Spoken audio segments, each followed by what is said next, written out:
Jadi kalau kita bisa menjalin hubungan aku dan engkau secara perfect, secara sempurna, akan lahir cinta.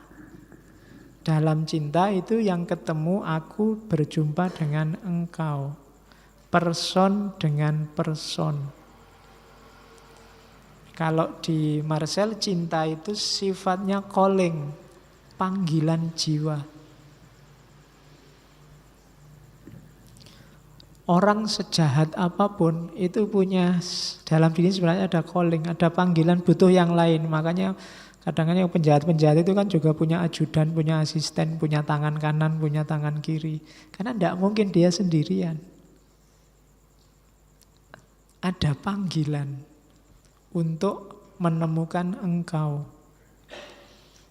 Jadi mencintai selalu mengandung keinginan, permohonan kepada sesama. Dalam cinta aku memohon kepada engkau dan engkau memohon kepada aku.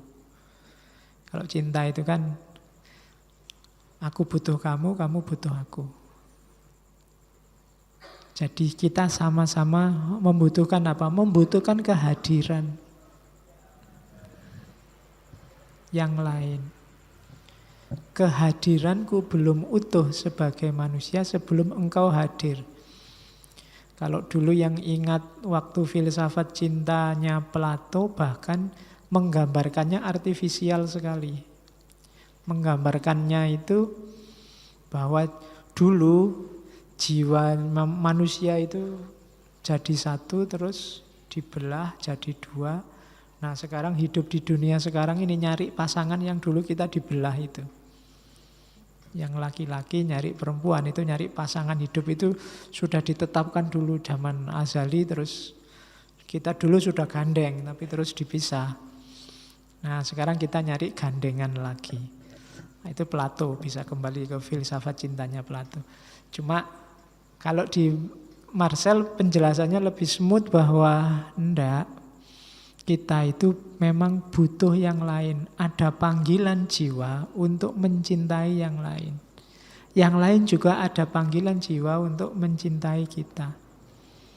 Di situ nanti terjalin komunion, kehidupan bersama yang saling menguntungkan. Oke, lawannya ego. Jadi hati-hati bagi yang sedang jatuh cinta, musuhmu adalah ego. Ego itu kamu tidak membuka diri tapi kamu menutup dirimu dari yang lain. Dalam kehidupan sehari-hari yang kita alami, saya baca ya, di rumah, di kantor, dalam kehidupan sosial, kita bisa cek kehadiran kita sudah efektif apa belum, sudah memanusiakan manusia atau belum. Dari mana ego kita masih kuat? Enggak.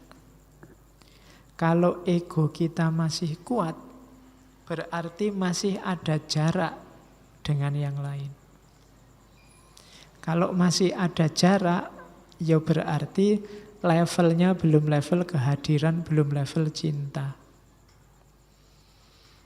Jadi untuk bisa ketemu komunion yang sejati, kita harus membuka diri seterbuka-bukanya, biar yang lain masuk, yang sana juga membuka dirinya.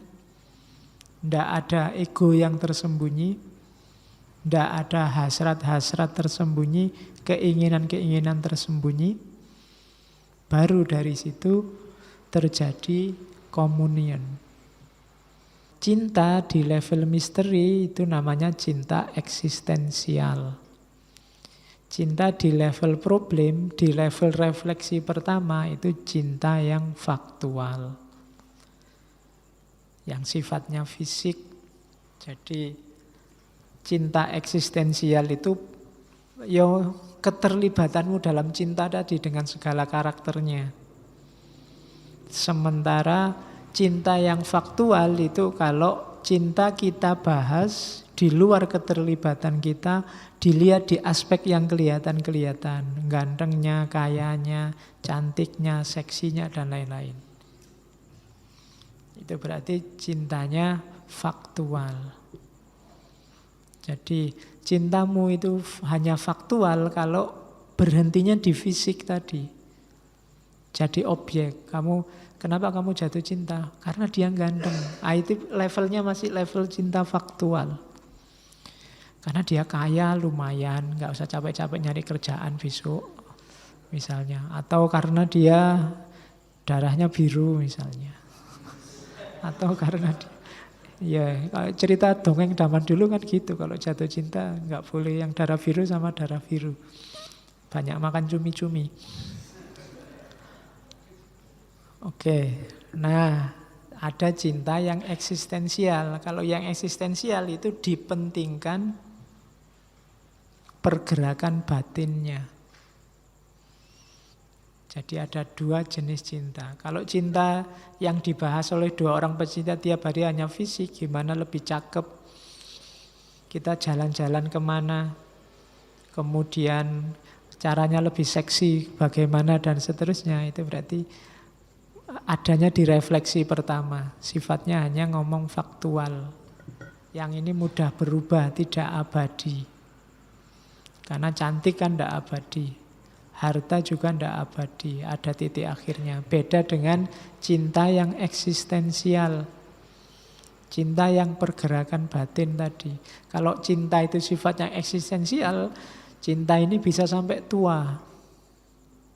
Dalam situasi apapun dia masih tetap hidup. Tapi cinta yang faktual hanya ketika problem-problem fisiknya masih ada dan masih utuh seperti semula. Kalau sudah tua, sudah mulai keriput, mungkin cintanya berkurang. Tambah keriput satu, berkurang satu. Tambah keriput dua, berkurang dua. Lama-lama yang lain lebih cakep. Karena fokusnya pada fisik dan faktual. Maka usahakan dalam relasi cinta kita sifatnya cinta yang eksistensial. Oke, kalau cinta itu eksistensial, dia abadi. Disitulah kita ketemu keabadian. Cinta yang melampaui kematian. Kematian tidak jadi penghalang lagi sudah. Buktinya apa? Loh, meskipun pasangannya sudah mati, cintanya kan tidak hilang. Masih ada. Mencintai berarti mengatakan kepada yang lain yang dicintai bahwa engkau tidak akan mati. Hidup terus dalam diriku. Meskipun kau mati, tapi engkau tetap hidup. Kalau disambungkan dengan tadi, relasi komunion tadi, kalau relasi kita dengan sesama ini relasi cinta, tidak cuma sesama pacar, berarti kita sedang menjalin keabadian. Kita makanya ada hadis, barang siapa yang rajin silaturahmi, umurnya semakin panjang. Kenapa? Umur eksistensialnya. Orangnya mungkin tidak ada, tapi dia dikenang terus karena jasanya. Karena misalnya kalian ingat terus yang mungkin orang tuanya sudah tidak ada sama orang tuanya. Itu kan sama orang tua dulu kan relasinya relasi cinta. Komunionnya sudah paling tinggi cinta. Itu kan hidup terus. Sampai hari ini. Jadi cinta itu sifatnya melampaui kematian. Makanya banyak puisi-puisi yang mengaitkan cinta dengan keabadian. Karena cinta itu sifatnya mengabadi. Oke. Termasuk nanti hubungannya dengan Tuhan. Saya tidak tahu kita sama Tuhan itu aku dan dia apa aku dan engkau. Atau jangan-jangan hanya aku saja. Dia dan engkaunya tidak ada, egois. Kita mikir Tuhan hanya untuk kepentingan kita saja. Ketika kita butuh, kita panggil-panggil. Manggilnya keras lagi pakai mikrofon. Nah, kalau pas tidak butuh ditinggal. Cinta dan kematian.